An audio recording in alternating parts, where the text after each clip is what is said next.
I get that you were trying to start from some kind of objective measurement. I understand that. It doesn't make it an objective formula, nor is even your reasoning still is not objective. It still is based off your arbitrary, you just arbitrarily decided, well, whoever got the most in something, that's what we're going to base it off. Why? Why? Deep in the heart of Texas. We're in the business of winning. Don't bet against me. I don't bet anyway. Lose your life. All right, everybody. We had a good stream with Dart and Goat James Kingdom and Politicus Rex and Sports and Fitness and all the other guys that hopped on, Hoop God and a couple other people. I can't quite remember. AA, I think was one. B Lee, all these guys, right? So I know we get testy and stuff from time to time, but it's always good to debate. And for the most part, I thought it was good and civil and gets a little heated and whatnot. And we debated on Dart's channel, and then later, today after that, I went over to their channel and debated them some more. And overall, it was good. We covered a bunch of topics. I kind of like when it bounces around a little bit, kind of keeps the arguments and debates fresh. So. But one thing that a Johnny, I think it is, a Johnny the Exposer, I think is his name. I think it's him and B. Lee who essentially run this channel. And again, good guys, right? Like, just because we get a little heated, there's no love lost or anything like that. It just is what it is, right? And for the most part, I thought it was just good, healthy debate. But he had told me, and we kind of had a little back and forth about. He had told me that they came up with a formula, right, that is objective. And while I am sure he has good intentions, right, in terms of trying to make an objective formula, I was trying to explain to him how even if you come up with a formula and you think it's as objective as possible, it still is made in some kind of subjective way. It still is a human doing the input-outputting, the variables, the weight, what's worth what, right? That's all a subjective criteria that you're putting into a formula, correct? And I have a good example to sort of counteract what I'm talking about, right? In terms of, right, these guys came up with a formula, right? Well, I can just as easily myself, although I'm not going to decide to take time to make a formula, although it wouldn't be very hard, right? But I'm going to use someone else, another, arguably the most popular basketball channel on YouTube, if not one of the most popular, correct? And that would be Jimmy High Roller, who also did a formula of his own, right? And he thought it was objective. You understand? So I want to use these two to try and compare and contrast, right? What they think is an objective formula it's still subjective, right? And I don't know why he didn't understand that. And I'm sure in his own mind or by his own terms, he thinks it's subjective, right? He himself is trying to come to the most objective formula possible. I understand that, and I'm not saying he did a bad job at that or that he truly was trying to be fair. That's not what I'm saying. It's at the end of the day, you came up with a formula. You as a flawed human being, as we all are, you came up with a formula in which you decided the variables, you decided the weight, you decided the input-output, you decided what mattered in a formula, right? It still has subjective biases in it, right? And my main critique, again, I haven't dived into it, we're going to do it here, right? My main critique when he was explaining it to me, and hopefully maybe the video will elaborate a little bit more on it, he was saying essentially that everything is weighted the same in terms of the categories they picked, correct? In terms of, again, I don't know exactly, but I'm just going to try and reiterate, paraphrase what he said. But that essentially, in our formula, if you were like the best in points per game, that's ranked on a scale of 10, and then it's weighted, right? And then if you were the best in rebounds, that's on a scale of 10, and then it's weighted down, right? And if you're an all-time leader in something, MVPs, championships, right? And just right off the bat, my main critique is that everything is essentially kind of weighted the same. And I was going through this a little bit while they were talking, but again, I couldn't listen to it while I was debating.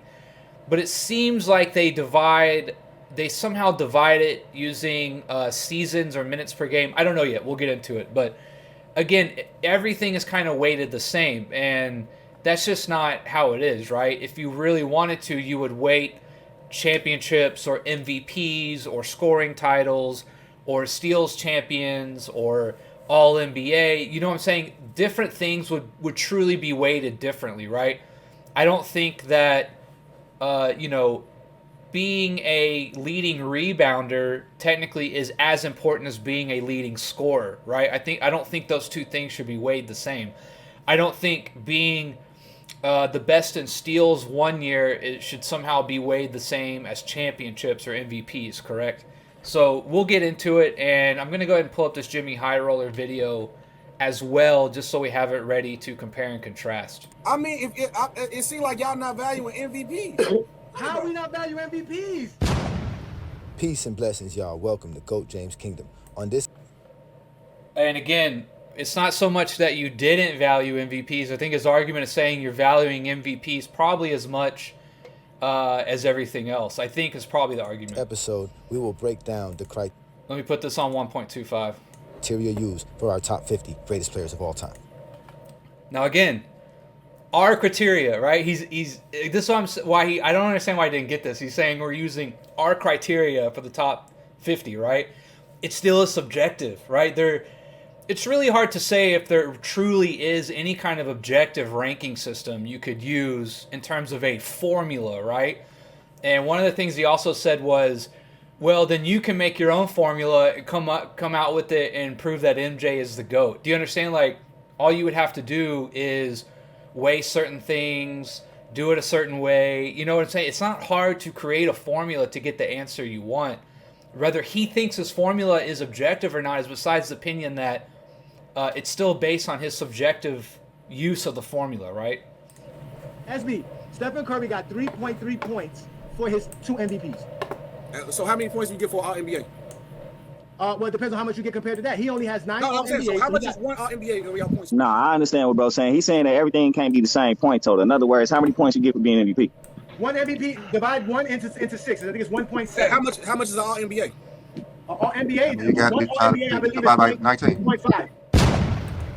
All right, so here we go. So at first, this is a screen I was looking at while we were debating, and again, I wasn't listening to them, so I didn't know if this was kind of like it looks like, right? If I had to be just sort of guessing here, right?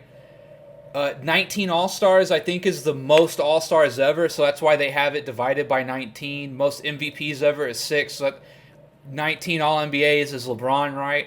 I think that's where they're getting these numbers from. And again, just on its face, I don't quite understand, right? How is a Defensive Player of the Year ranked a whole point more just about than an MVP? Do you understand? That on its face is silly. There is no way an All-Star game should be weighed the same as an All-NBA. Do you understand? An All-Star game is theoretically the top 20, 24 players, right? If they do 12, I think. Top 24 players in the league compared to an All-NBA is the top 15. If you wanted to weigh it down even more, first team should be weighed more, second team a little less, third team a little less, right? So again, it's just sort of silly. Like, how is an all-defensive team ranked 0.7 points, but an All-NBA is ranked 0.5, right? Again, you're saying you're on its face. You're saying that an all-defensive team is worth more than an All-NBA. I don't think a lot of people would agree with you on that, right?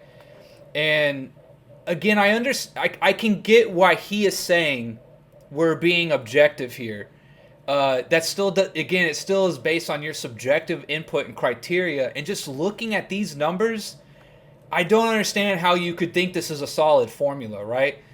How in God's green earth is a stats title in an All-NBA worth the same as an All-Star, right? That's mind-blowingly backwards to me, right? How is a Defensive Player of the Year worth 2.5 points? This on its face just seems like a horrible formula. Now, what SB is asking is a valid point because he cannot understand why Stephen Curry scored so low to be 27th on our list. So he asked, how many points do you get for getting an MVP? So one MVP divided by 6 MVPs, which is the greatest accomplishment of all time, is 1.7 points. And if you get one All-NBA compared to 19, which is the greatest accomplishment in All-NBA selections, you get 0.5 points. So obviously there is a different point system for each individual accolade. The valuing of these are only valued by the greatest accomplishment of all time. So that's why everything is compared to the same value, but everything has a different set of numbers depending on the accomplishment. Y'all not listening. That's still, again, it makes no sense. Like, why? Why are you using, like, why use 6? Why use 9? I understand he's saying those are the most ever, but why? Why is why does that mathematically or objectively make sense? I don't understand. It makes no sense. Like, just look at the Defensive Player of the Year and the MVP, right? This on its face should tell you this is a dumb formula. Sorry, dumb. I don't want to hurt people's feelings. It is a very flawed formula, correct? Is, again, they're trying to get everything to equal a weight of 10 if you got the most at something, correct? And so it's just we just work it backwards. Again, why is everything worth 10 points for the most if you got the most in something, right? Again, it just, the looking at the Defensive Player of the Year and the MVP, it's just a flawed scoring system, right? A Defensive Player of the Year is not worth as much as an MVP. It just on its face, right? I don't think you could get more than 3 to 5% of NBA or basketball fans that would tell you a Defensive Player of the Year is worth more than an MVP, right? So, again, they're trying to be smarter than they are, I think, no offense, but they didn't quite weigh this right. Or the way that they're weighing it, again, is flawed, right? There's in nobody's right mind is one Defensive Player of the Year worth more than an MVP, right? And how you can't look at this and go, yeah, maybe we should adjust this, but you just went with it anyways. Again, it comes off like you sort of, again, this is also largely based on accumulation. Who played longer, who got more nods and accolades, again, like an all-star, right? An all-star team or an all-NBA, okay, that's great. You got a lot of all-NBAs, right? But that's not really what we as the fans are truly going to just look at or weigh the same as like an all-defensive team or an all-star, right? So it's just a flawed formula, right? That's really all I can say. If you don't understand what I'm saying, I don't know how else to break it down to you, but I'll try one more time to be succinct and to review what this is doing, right? They're looking at whoever achieved the most of a particular category, correct? And again, I don't know. I wonder where they're getting the stats titles. Stats titles. So I guess the most all time that someone ever led the league in rebounding, points per game, steals, etc. That total accumulation of being the best in a particular category over your career is 19, I suppose. The most all defensive selections is 15, right? I get the formula. I want to make that clear. Like, I get the formula. The formula is flawed, though. That's my critique of it. In no way is... And I'm just going to look at the Defensive Player of the Year and the MVP, right? Maybe you can't see it, right? 2.5 points, right? One Defensive Player of the Year is worth 2.5 points. It makes no sense. It just makes no sense. I mean, it makes sense in terms I get your formula, but your formula is heavily flawed. The same value, but everything has a different set of numbers depending on the accomplishment. Y'all not listening. Y'all not paying attention. This is what I'm telling you. The most MVPs in league history is 6. So Stephen Curry's 2 MVPs is compared to the 6 MVPs that Kareem Abdul-Jabbar has. His 9 all-NBA selections is compared to LeBron James' 19 all-NBA selections. That makes no sense. If you're doing something on a point scale, you got to give everything a value of their own point. I find that odd that SB stated this. And as a Dirk fan, right, as a Mavericks fan, I can tell you not all championships and awards are equal, correct? Again, I kind of use a lot of people would kind of say, maybe tongue-in-cheek, right, but just to kind of make the point, right? Dirk's 1 ring is worth more than Kevin Durant's 2, or worth the same, right? You know what I mean? Obviously, 2 is greater than 1. I understand that, right? But just to drive home the point that not all awards and selections are weighted the same, right? That's just kind of also to keep that in mind, correct, right?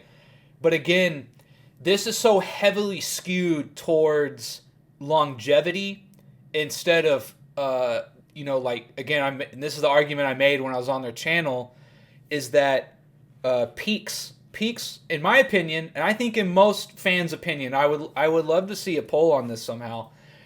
In my opinion, and in most, I think, basketball fans, GMs, players, coaches, anyone who is any kind of student or fan of the game or actively playing the game or involved somehow, right? They are going to want the best player, and the best player largely is who had the best peak, correct?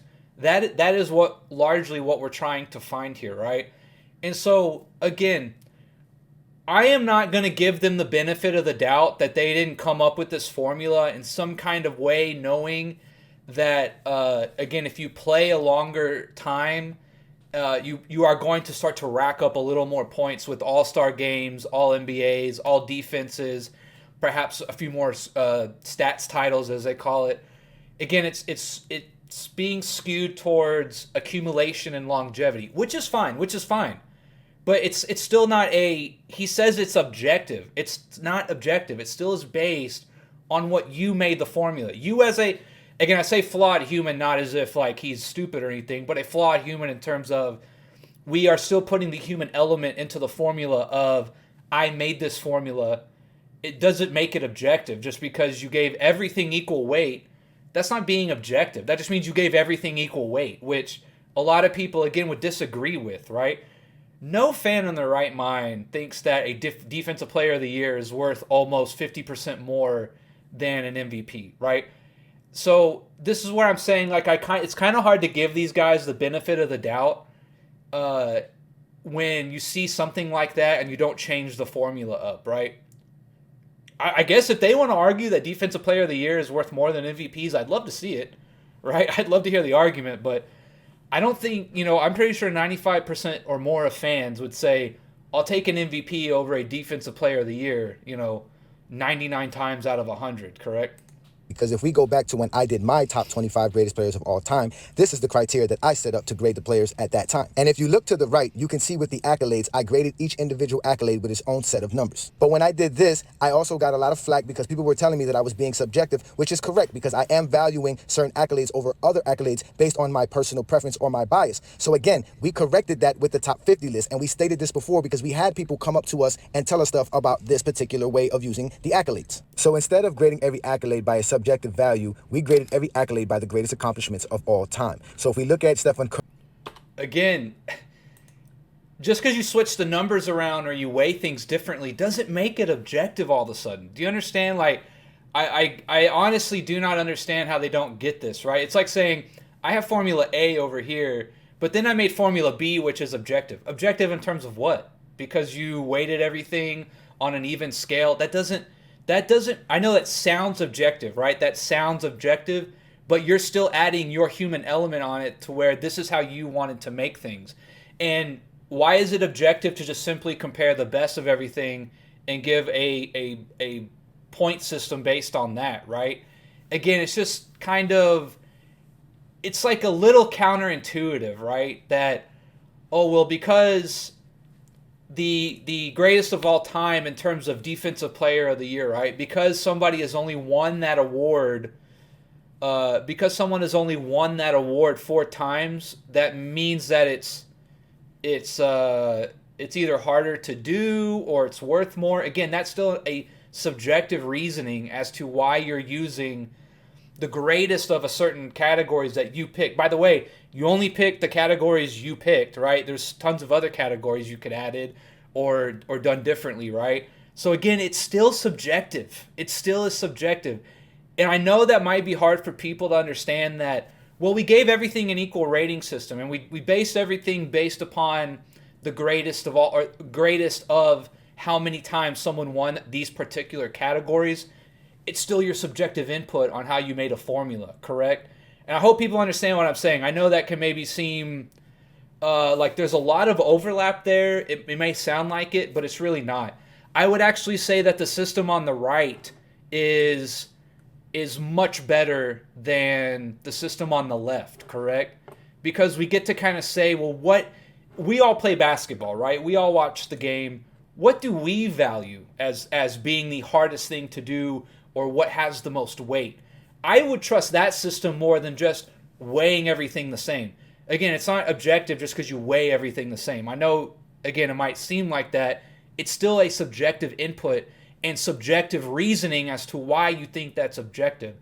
I don't think that's objective. I don't think it's objective to weigh a Defensive Player of the Year award heavier than an MVP award.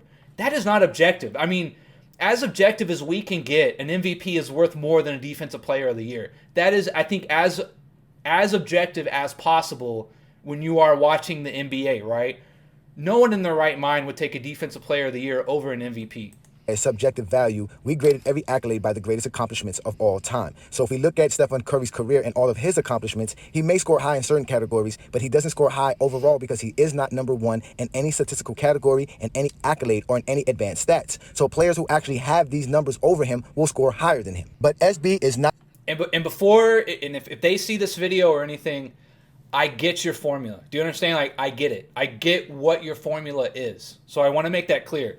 I'm not saying your formula isn't correct. I'm just saying it's still subjective on some degree. Not done. He has more. He was sent to us to make sure that we stay consistent. Let's let him continue. And also, if you're going to count all NBAs, you got to count from first, second, and third team, get that a different point skill.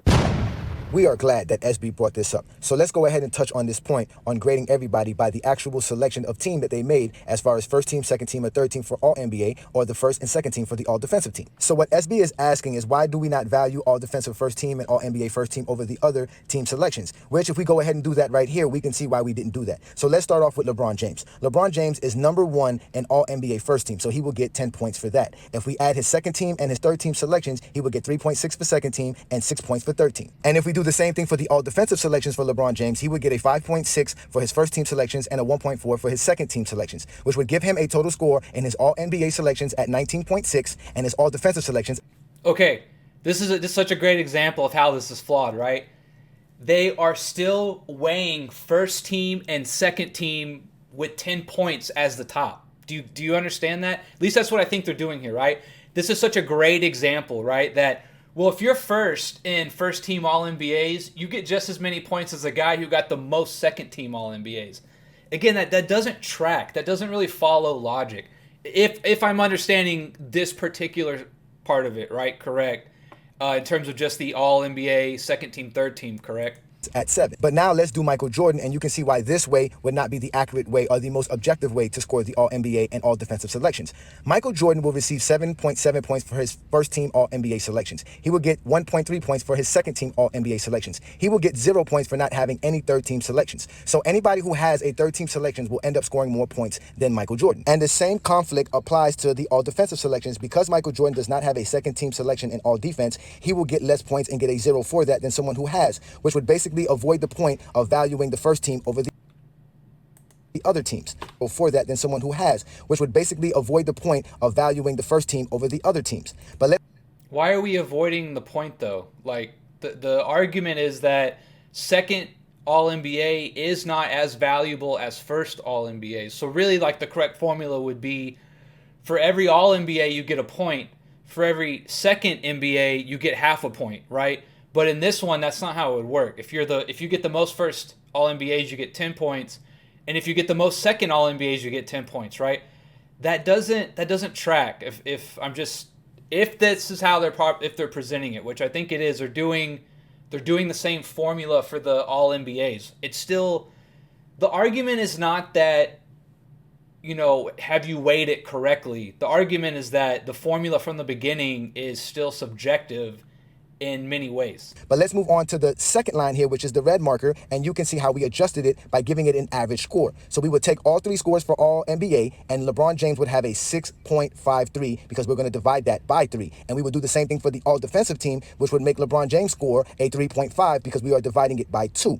And we do that for Michael Jordan. You can see he would get 3 points for all NBA and 5 points for his all defensive selections. But as you can see, scoring it this way would give players lower scores for their actual all NBA and all defensive selections. If you look at how we actually scored them, LeBron James and Jordan actually had a higher score for their selections. And the point difference between the red line and the green line between Michael Jordan and LeBron James is basically 2 points. So obviously our way is still objective, and it's not giving anyone any kind of advantage over the other one. You know, I have said this many times in life. Anyone claiming to own objectivity, it doesn't have objectivity. Do you understand? Like, there really is no, this is what I kind of said earlier, there really is no objective way through a formula to do this. There is no objective formula. It still is based on what you guys put into it and how you weight it. You guys still made subjective human decisions as to what mattered and what didn't. I understand that you guys are trying to make it as objective as possible. It's still a flawed formula. Whether you're a first team, second team, or a third team. So if I could just see if it's clear, because it seems like you do have it differentiated. In other words, MVP, All NBA, assist titles, those are pointed differently. The higher points you get is because you're closer to the most. So if you have 5 MVPs and the most is 6, you'll get more points than someone who has 2 MVPs. So yeah, bro just don't understand that the points are different. He just wanted plain and simple, like 1 point is for. Because if you divide it off something that's with a higher number at the end instead of going off the grade, instead of just giving something an individual point scale, that will make it make no sense. Okay, so again, there's a few flaws with this that I've already pointed out, but I'm going to reiterate, right? You guys deciding to make the formula or the point system based off of who has the most in a particular category is subjective. That they're just because you guys came to some, you know, really deciding to base it off whoever won the most at something is an objective reasoning. I don't understand why do that. You know, why do that? Doesn't make any sense to me. I understand it. I understand what you're trying to do, but the bar that you have set or where you've decided to base your formula off of is still subjective. You guys are still subjectively deciding, okay, well, we're just going to go off whoever won the most of a particular thing, and that will be the bar at which we start, right? So that's first. Second is that you've decided to weigh everything equally in a way by judging it off a 10-point scale for the best, right? So that's also a subjective reasoning. Why? I don't know, because you guys decided to.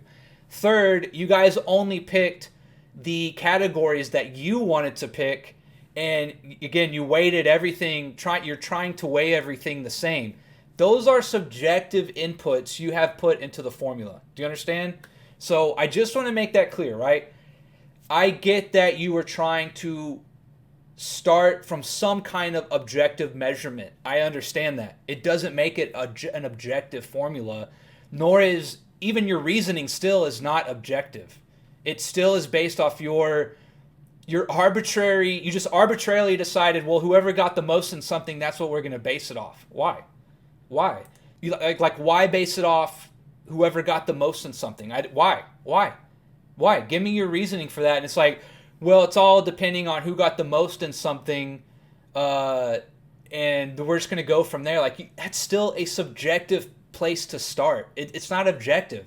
Again, it's like, why is Defensive Player of the Year because someone won 4 max, take that 10 divided by 4. Why? That's still your subjective formula. The individual point scale, that will make it make no sense. So MVPs is 1 point, then you give it a point of that instead of just saying like, yeah, it could be 1 point unless this person has more or less of this, and it might get more or less. But that's dumb. Listen, I got this, Mark. You know why it makes more sense to USB? Because you want it to be more subjective. Now you want to say what has more value than what. Again, these guys, this is so irritating. Everything that everyone else does is subjective. I own objectivity, right? It's just a very, I don't want to say too much, but it's a very sort of high and mighty stance to take, right? You do not own objectivity. Your formula does not own objectivity, right? Oh, I found out objectivity with this formula I made, right? It's still subjective. Like, if you don't understand that, then you probably never will. But again, like, everything you bring up is subjective. Everything I bring up is objective. Come on, guys. What? We didn't give nothing more value than everything. Everything has the same value. It is all. That's a subjective reasoning. Why? Why does everything have the same value? That makes no sense. Compared to what is the greatest accomplishment of that time or that. Why based upon whoever won the most in a particular category? Why? particular category. So if 6 is the most MVPs, that is the greatest accomplishment in MVPs. If you have 2, we compare your 2 to 6. Not, that's your number. That's still subjective. That's still a subjective reasoning. Like, why? It doesn't have to be based on whoever won the most. An MVP is an MVP is an MVP. If you really wanted to base it off objectively, right, you wouldn't weigh it, actually. If you wanted to be objective, you guys would just come to some kind of conclusion and be like, what is worth what? And the fact that your formula, the way you've done your formula, right, has Defensive Player of the Year worth more than MVP simply because the guy who won the most Defensive Player of the Year is less than the guy who won the most MVPs. Why? It's still your subjective reasoning. And this is what makes our criteria so great and completely objective and the most comprehensive and extensive criteria out in the basketball world. It's because players are being graded by the anybody who thinks they've reinvented the wheel or they've like found something new under the sun, they're probably selling you snake oil. Greatest accomplishments of all time. We gave Carmelo Anthony as an example to how this criteria would work. If you look at the right, you can see how he scores. Certain players will score high in certain categories, but they can also score low in other categories. But your overall score will be determined by the greatest accomplishments of all time. So the closer you are to that, the higher you score. That's how this system works. They want your list to be what this list is. What list is different that? weight.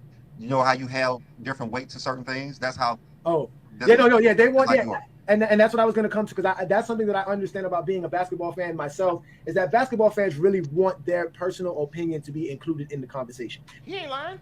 That's right.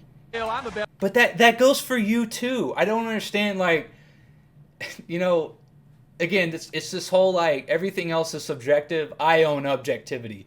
I am so big brain that I own objectivity. There is, plain and simple. I mean, I wake up in the morning, I piss excellence. It's kind of frustrating, right? Because I kept telling him this when we were debating today, and how saying like, well, I as a human came up with an objective formula. Oh, how'd you do that? How did you please explain to me? Oh, well, I decided what the metrics would be. I decided what it would be based on. I decided the categories.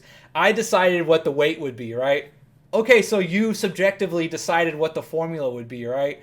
And actually, to be honest, if I had to be really honest, right, and this might be the worst thing I say, this was actually kind of lazy. I got to be honest. Like, it's kind of lazy. Again, just because you throw a bunch of numbers into an Excel sheet and you come out with some kind of answer based on a formula, like, the way that they went about it is kind of lazy. I got to admit, right? There really wasn't a whole lot of thought put into it. And, you know, it's still subjective at the end of the day, right? They think that this whole I just don't understand it. Like, it's subjective. No, it's not. It's based on what you guys made the formula to be.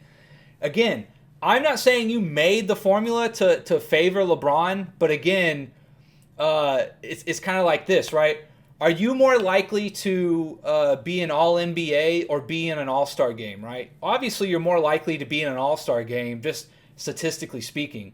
And they have it weighed the same as All-NBA simply because either one player or two players or a couple players both got to 19 of them, right? The 19 All-NBAs is worth more than the 19 All-Star games, okay? Like, that's just what it is. So, again, the way you guys went about judging it is still not objective. It's just not. It's still subjectively based on the criteria you guys selected. All right, so I got Jimmy High Roller here. I'm going to do 1.5 speed. I am going to try and make this quick and skip around to the important parts.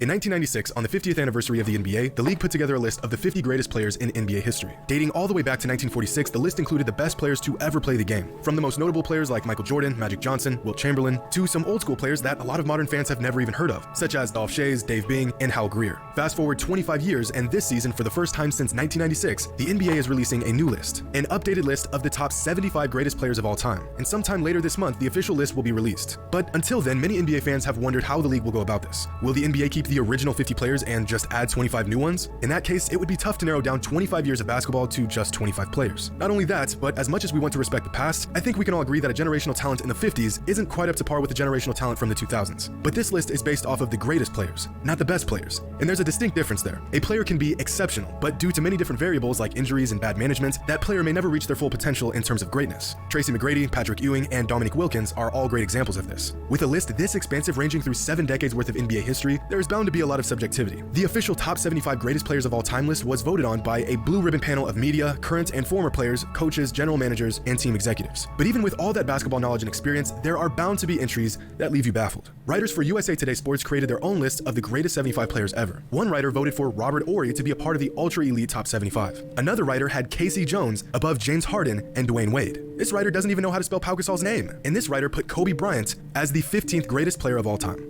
15th.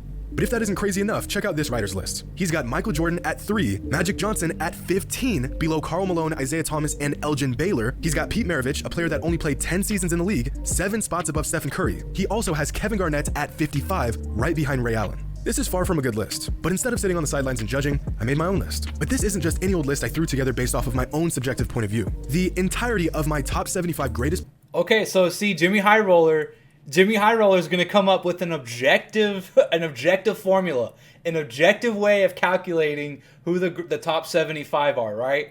So again, you have this guy over here, Goat James Kingdom saying, I have the objective formula. Oh, no, Jimmy High Roller, he's got the objective formula. Do you understand?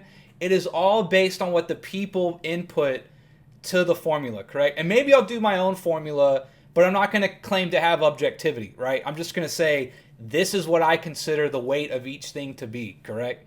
Players of all time was constructed by using purely numbers and statistics. An extremely unconventional and probably psychotic way to go about this. But if you're familiar with this channel, you know this isn't anything new. Numbers don't lie, but they also don't tell the full story. So this will be tough. To begin this process, I selected 110 players that I felt were eligible to even be considered for this list. Players from every era, every decade, every position and playstyle. 110 players doesn't sound like a lot, but think of any all-time elite talent, and chances are they were included in this process. Next, I chose 13 different metrics to rank each player off of. Now, this was the trickiest part of this entire experience. Now, look, I mean, you could argue, right? His list is much more comprehensive, right? Instead of just a stats title, we're going to look at what you got per game. We're going to weigh that. We're going to weigh finals MVPs. It seems like he's going to go with just all NBA appearances. He's going to throw in PER, and he's got one called impact and influence, right? So, and a peak. He's got something as a peak, which he's going to essentially count as win shares, correct? And then shot making ability, right? So, but he's still going to use numbers in a formula, and he's going to come out with an objective answer, according to him, and according to Goat James Kingdom, right? So, who owns objectivity here? Who owns it? Experiments. I needed to avoid metrics that heavily favor longevity. And he's got win shares in there. Win shares per 48. Because there are current NBA players who... And I think Goat James Kingdom had 8 categories. He has 13.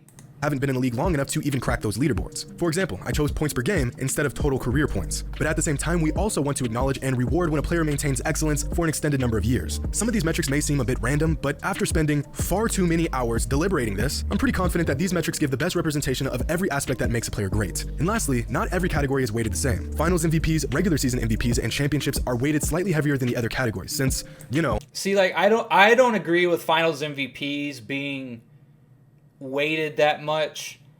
In my mind, only because I would rather have a category that sort of, were you a major contributor to a championship? Were you one of the 2 or 3 best players, right? So, like for the Warriors, right? I think you would throw in Draymond, Curry, and Klay Thompson, right? And for the Bulls, you would throw in Rodman, Pippen, and Jordan, right? And that's how I would kind of do it, which again isn't necessarily perfect, but nothing is. But finals MVPs, I think you can rank them. Maybe finals MVPs is a good way to say who was the best player on that team, but even that's a little flawed, right? I would rather have a category that is kind of a second layer to championships that says, maybe you should just make the cutoff of 2. Were you one of the 2 best players on your team, right? I think that's kind of largely how I would do it. I don't have finals MVPs don't necessarily mean as much to me because it's more of like a cherry on top to being the best player who led your team to a ring, that's more of the category I would be worried about, right? Is like, were you one of the main contributors?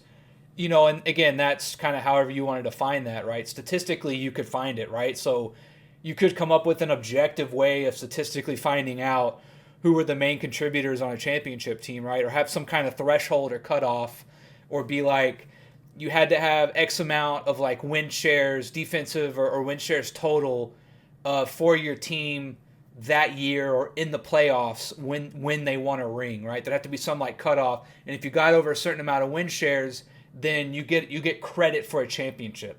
That kind of thing. Those things are pretty important. I will assess every player in every category. The top 20 players in each category will earn points. The leader in each category will earn the most points, second place earning the second most points, and so on down to the 20th best player. Once each player has been assessed across all 13 categories, we will add up the total points, and the top 75 points earners will be our top 75 list. So, with that out of the way, let's get into this. The first category we looked at was Championships 1, and the obvious leader here is Bill Russell. Bill's right-hand man John Havlicek racked up the second most points here, and 4 players each earned the third most points. The next category is Finals MVPs. Now, technically, Michael Jordan has the most Finals MVP in NBA history with 6, but the award didn't even exist when Bill Russell was in the league. In fact, Russell was so dominant in the finals, they literally named the award after him. Politicus Rex gonna be mad, man. He ain't got don't have George Mikan on here, I don't think. So let me double check. Yeah, no Mikan. And because of that, I gave Bill Russell the top spot. There's about, 100% chance that if the award existed when Bill was playing, he would have more than 6 anyways. So second is Michael Jordan, and third is LeBron. Fun fact, only 5 players in NBA history have won more Finals MVPs than Willis Reed. Next is regular season MVPs, and leading the way is Kareem Abdul-Jabbar, followed by Michael Jordan and Bill Russell. Only 8 players in league history have earned more. Now, it's so funny because we were going back and forth today about, again, it's always this thing with the Jordan debate for the detractors of Jordan being the GOAT, right? And again, Jordan being the GOAT is just my opinion, right? They will say, if I say, well, Jordan, it's this accumulative weight argument that I make, which is displaying it really nicely right here, right? It kind of goes to serve my point. And people will say, well, like, Jordan wasn't necessarily the best at a particular thing, right? It's an accumulation of things. There is no silver bullet, magic bullet that says someone is or isn't something, correct? And this is what I'm saying. If you go down the accolades, the statistics, Jordan in essentially almost any category is up there, right? He is in there, right? If not the best at something.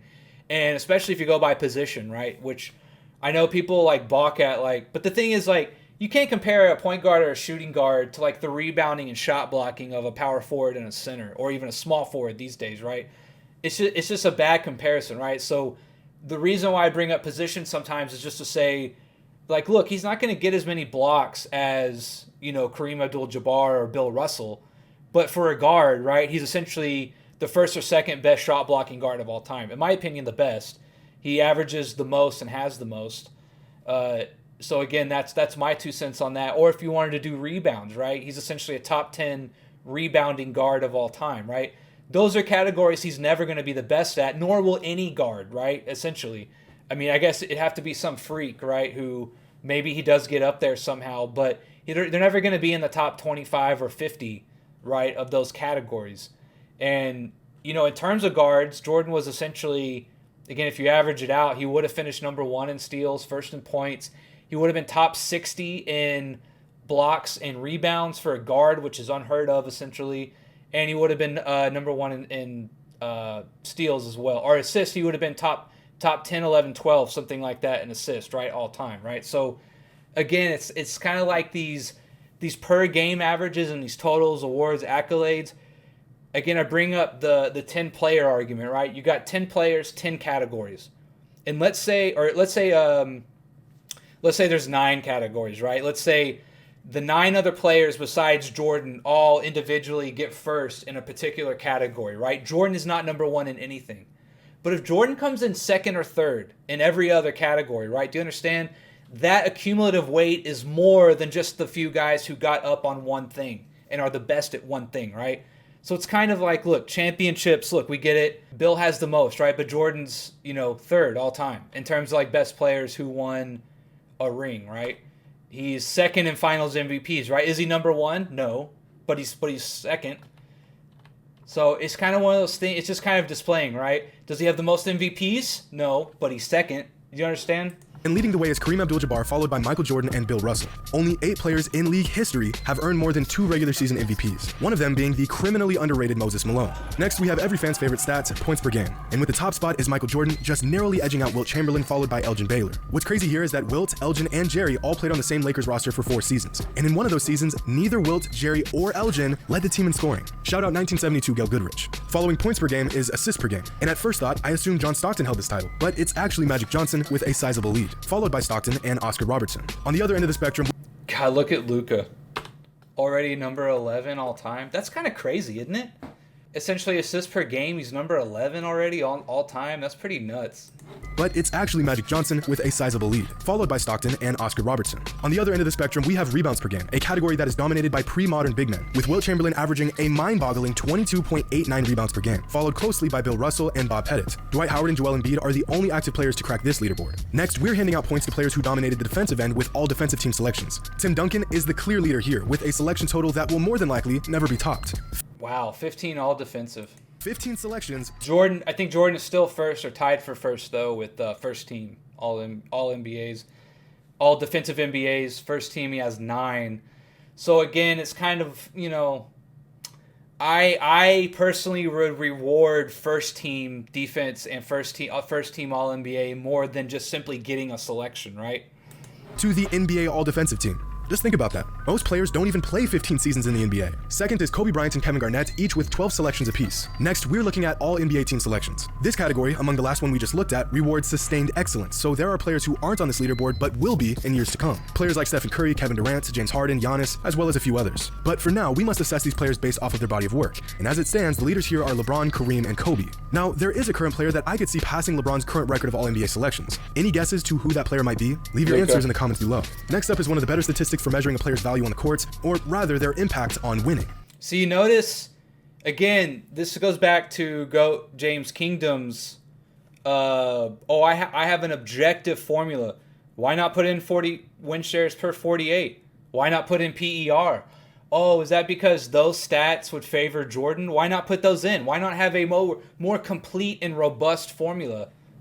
And that's win shares per 48. And at the top is unsurprisingly Michael Jordan. But trailing him by just a sliver is David Robinson. That's about as close as it gets. If Robinson played a couple games just slightly better throughout the entirety of his career, he would lead all NBA players in this category. And right after Robinson is That is crazy. So remember when I said that this list was going to be made up entirely of numbers and statistics? Well, I lied. This category is one that I made up, but hear me out. This metric is necessary. There are 0 statistics that show how great a player is at making shots. And I'm not just talking about how good a player is at shooting, I'm talking about players who can create and make their own shots. Players that can... I remember now watching this, how Dirk is not in your top 20 of shot making, just simply being a 7-foot fadeaway shooter and being efficient at it. Again, I just don't understand. Again, whether it's within a half-court offensive set or last-second shot, whatever, right? Like throwing the ball to Dirk, he's gonna get a shot off, right? And he's a good shooter. How is he not on this list? I don't know. Put the ball in the basket on demand from just about anywhere. There's some advanced stats that do a decent job at quantifying this aspect of the game, but since those metrics only date back to about a decade ago, I came up with this. Now take a good look at this leaderboard, because although it is subjective, I think it's pretty solid, with Kobe Bryant, in my opinion, being the greatest shot maker in NBA history, followed by Stephen Curry, Kevin Durant, Tracy McGrady, and James Harden.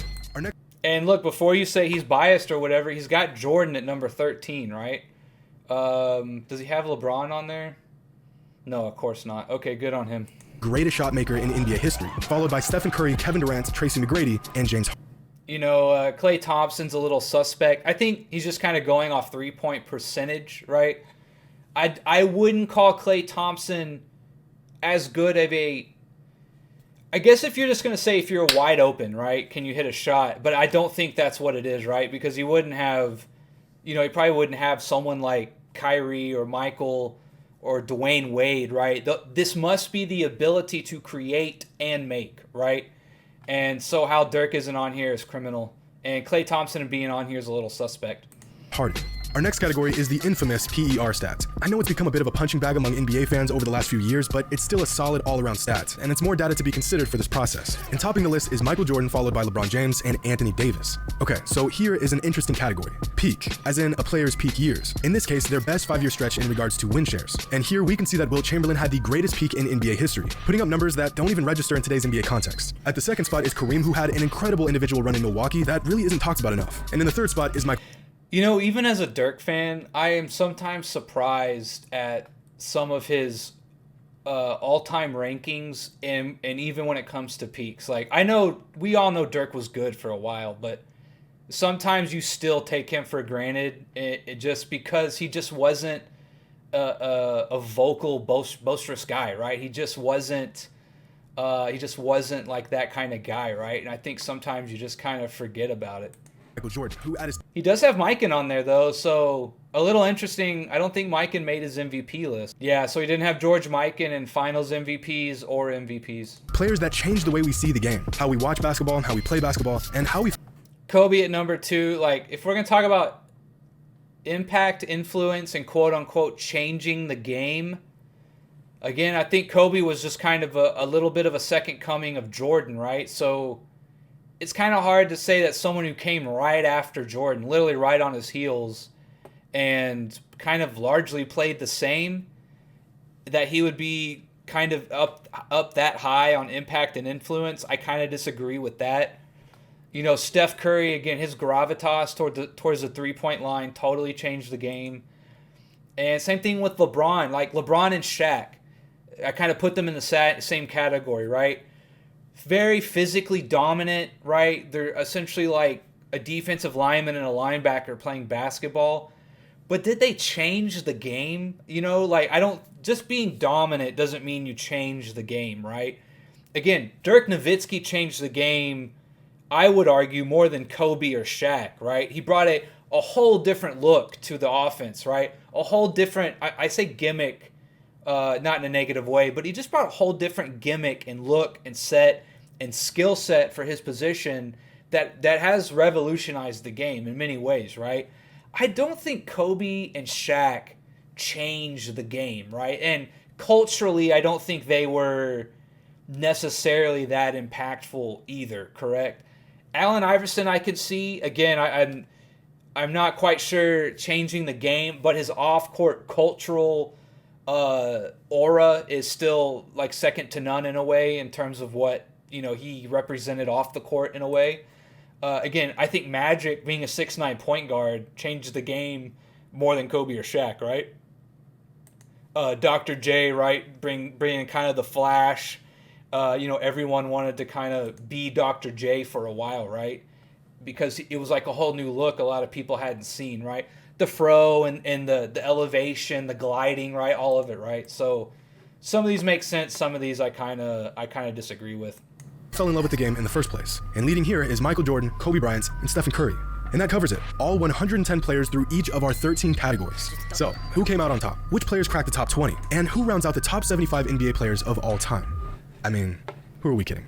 Michael Jordan has won it for Chicago. Oh, what a move by Jordan. Oh. Whose game is it? It's Michael Jordan's game. He's just simply amazing. With the top spot, just like every other chart we've ever covered, is Michael Jordan. With a total score... Well, there it is, guys. Objectively, he put in a formula. He got it. Jordan's the greatest ever. Let's wrap it up, guys. I think we've seen all we need to see here. But do you understand what I'm saying? It's such a great way of saying, well, I have objectivity. No, I have objectivity, right? And so I would say even if you take, let's see, he's ahead by 21.5 points. So there were a couple of subjective categories, right, that I think you could clearly say. So remember, he's up by 21.5 points on LeBron. So even if we take this away, he's up by 11.5. And LeBron, again, he has 7, so really it's only a difference of 3. So he's up by 18.5. Peak is fine. That's more objective. PER is pretty objective. Shot making, right? So let's take another 8 points off of Jordan. So again, he still is up by 10 points, right? Even if we take away some of the more subjective categories, correct? So even, just wanted to be clear, right? Like even if we take again, the cultural impact and the shot making, I think, are very subjective. Even if we take those out, with his formula, Jordan would still come out on top over LeBron. Well, I don't think a perfect top 10 exists, but considering we literally used data and numbers to make this list, I'd say that's a really accurate top 10. And I just want to say that I'm glad. So there you go, right? That's I wanted to compare and contrast like this. I have an objective formula. No, I have an objective formula, right? Your formula is still based off the human element, the flawed human, right? That we all are, right? You do not own objectivity through a formula, correct? We do the best we can. I get Goat James Kingdom's formula. I get what they're thinking, but it's still, just because you're trying to be objective doesn't make it objective, correct? It's just I don't know how else to put it.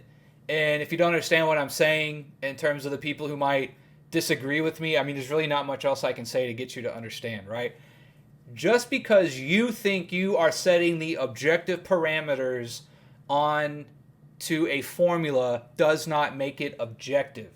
I understand you're doing your best to be objective, but the parameters, the baseline, the metrics, the categories is all subjective selection. So that's my video, right? So I hope you guys enjoyed it. I think it's a good one. I think I should kind of do my own formula or ranking system, point system in a way, in terms of just making some kind of formula, right, and seeing who comes out on top. Obviously, I think the 2011 championship probably should be worth around 375 points. So there will be that. But then we'll see who else comes out on top, right? So that's my video. Hope you guys enjoyed it. I'll see you on the next one.